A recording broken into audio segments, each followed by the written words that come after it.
जय श्री कृष्ण दोस्तों। आज मैं शिल्पी अस्थाना अपने चैनल हर दिल की भड़ास में आपके लिए एक छोटी सी पज़ल लेकर के आई हूँ। पज़ल ये है कि एक अंडा, जी हाँ एक एग, 3rd फ्लोर से गिरा, नहीं टूटा। 2nd फ्लोर से गिरा, नहीं टूटा। और 1st फ्लोर से गिरा, टूट गया। बताइए कैसे संभव है। अब जब भी ये सवाल मैंने किसी से पूछा है, मेरे पास इसका जवाब नहीं आया है। लोगों को समझ ही नहीं आता है क्योंकि इसका आंसर थोड़ा सा ट्रिकी है। 3rd फ्लोर से जब वो अंडा गिरा तो क्यों नहीं टूटा? बाई चांस, इत्तेफाक था कि वो अंडा नहीं टूटा। 2nd फ्लोर से गिरा, वो क्यों नहीं टूटा? क्योंकि उसके अंदर इतना कॉन्फिडेंस आ गया था, उसके अंदर कॉन्फिडेंस आ गया था और वो नहीं टूटा। लेकिन जब वो 1st फ्लोर से गिरा तो वो टूट गया। क्यों? क्योंकि उसके अंदर ओवर कॉन्फिडेंस आ गया था। आजकल अगर हम अपनी भारतीय राजनीति पर नज़र डालें तो कुछ ऐसा ही एक अंडा ओवर कॉन्फिडेंस से भरा हुआ नज़र आ रहा है। उसके मुंह में जो आ रहा है वो बोल रहा है। उसे ये लग रहा है कि जब भाई वो 40 सीट पर था तब भी कोई उसका कुछ नहीं बिगाड़ पाया।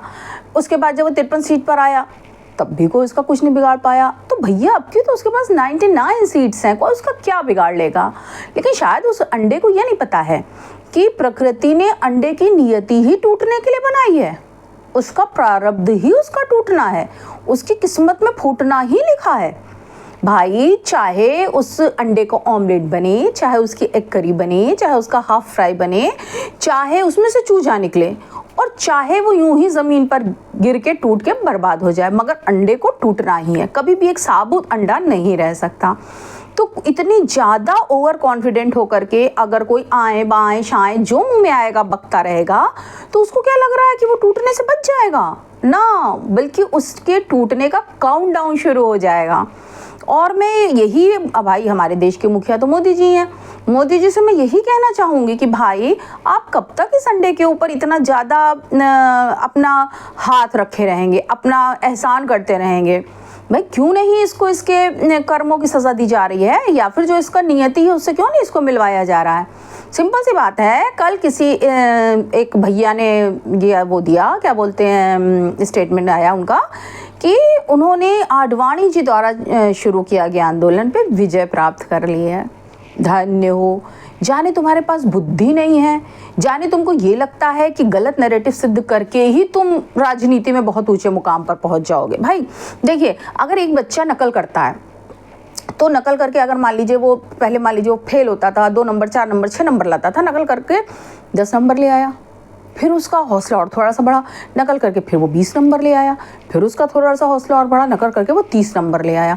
नंबर तो वो ले आया, अब उसका हौसला बढ़ता जा रहा है। उसको लग रहा है कि यही रास्ता सही है, इसी रास्ते से चल करके मैं एक दिन पास हो जाऊंगा।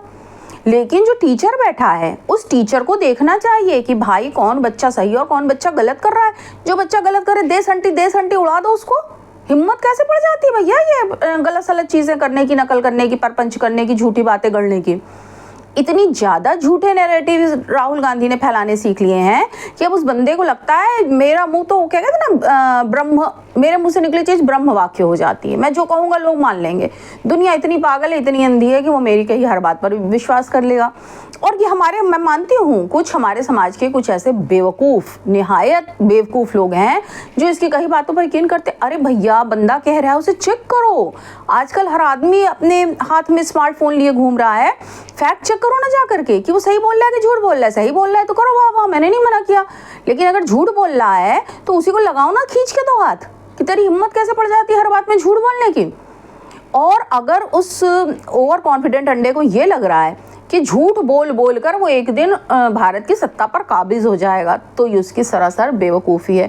क्योंकि मान सकती हूँ कि कुछ लोग भारत में ऐसे हों जो इसकी ऊट पटांग अंट शंट बातों पर यकीन करते हों, लेकिन एक बहुत बड़ा वर्ग ऐसा है जो इसकी सारी मक्कारियों को, इसकी सारी धूर्तता को, इसकी सारी चालबाजियों को बहुत अच्छे से समझता है। लेकिन मोदी जी, मेरी आपसे भी रिक्वेस्ट है कि आप इन सब मामलों में भी इसके ऊपर जो है कोई ना कोई संज्ञान लीजिए, कोई ना कोई धारा लगाइए और इसको कि भाई ये झूठ, इतने बड़े बड़े झूठ क्यों बोल रहा है। और जो पुराने केस हैं जिसमें तो 100% इसको दबोचा जा सकता है, वो काम कीजिए। किसने रोका है आपका हाथ? तो बेहतर यही है कि जल्द से जल्द इसके ऊपर शिकंजा कसा जाए ताकि ये अंडा ज़रूरत से ज़्यादा कॉन्फिडेंट होने ना पाए। बस इसी गुजारिश के साथ मैं अपना आज का एपिसोड यहीं समाप्त करती हूँ। तब तक के लिए जय हिंद, जय श्री राम।